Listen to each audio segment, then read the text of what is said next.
Hello guys, I am Pratisha Gimre and I have something to share with you guys. I just wanted to keep opinion about the latent case. Let's talk in Hindi.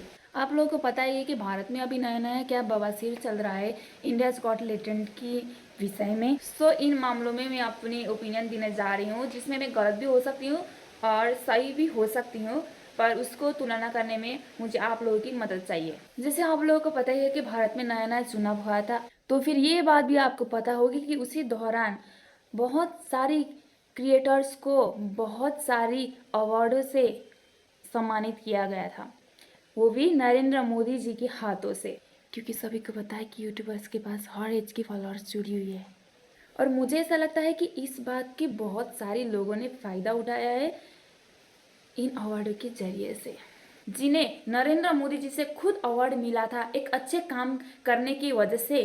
क्या उनकी life में एक mistake जो उन्होंने अपने मुंह से निकाली उसके लिए उन्होंने जो माफ़ी भी मांग चुके, क्या वो इतनी भारी है कि उन्हें अब देश के हर कोने से गालियां और थ्रेट्स पड़ रही है. और ये बात हम सब जानते हैं कि जो रणबीर ने कहा वो बिल्कुल भी सही नहीं है. ये सोचते हैं कि हम यूथ को सही राह पे लगने के लिए कर रहे हैं. क्या उनको नहीं पता कि जो बिगड़ चुके यूथ हैं, जो हमारे देश में रहते हैं, जो ऑलरेडी बिगड़ चुके हैं, वो ऐसे लेटेंट जैसे शो में जाते हैं, जो ऑलरेडी उनको क्या असर पहुंच रही होगी अपनी दिमाग पे, उनकी मानसिक स्थिति क्या होगी. क्या एक कंट्रोवर्शियल सेंटेंस की वजह से कोई सलाहों के पीछे जाने वाला है तो उनका क्या होगा, तो वो कौन सोचेगा. तब तो मुझे ऐसा लगता है कि ध्रुव राठी पर भी बहुत सारी केस लगने की चांसेस है, क्योंकि उन्होंने भी अपनी इलेक्शन के टाइम पर अपनी देश की राजनीतिक स्थिति के बारे में कुछ बातें बोली थी जो बहुत सारे लोगों को बुरी लगी हो.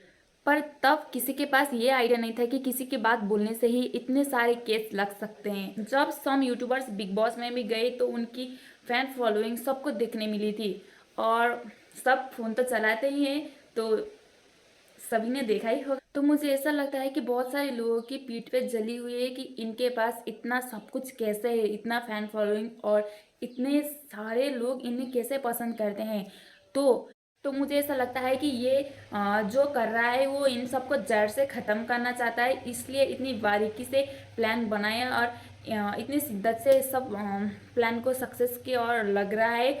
क्योंकि अब के टाइम पे सब कुछ यूथ के हाथ पे है और यूथ है ये कंटेंट क्रिएटर्स के पास. तो आप समझ ही सकते हैं कि मैं किस तरफ इशारा कर रही हूँ. बहुत सारी ऐसी क्राइम है जो किसने किया पता नहीं, पर उनकी तरफ कोई ध्यान नहीं दे रहा है और एक प्लेटफॉर्म में गलती से निकाली हुई बात पे इतनी ज़्यादा.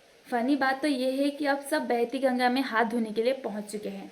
जो सिस्टम कुछ महीनों पहले जिन जिन के तारीफ कर रहे थे, अब उन्हीं को पीछे वही सिस्टम लखेट रहे हैं एक गलती की वजह से. तो ये सोचने वाली बात है. उनको उतना ही सज़ा मिलना चाहिए जितना उन्होंने गलती किया है. एक बात तो पक्की है गाइज, इंटरनेट जितनी जल्दी आपको ऊपर पहुंचाती है ना उतनी ही जल्दी नीचे भी ला सकती है. तो सतर्क रहे और देखते रहिए. लेटेंट तो नहीं है, कहाँ से देखोगे. Bye bye.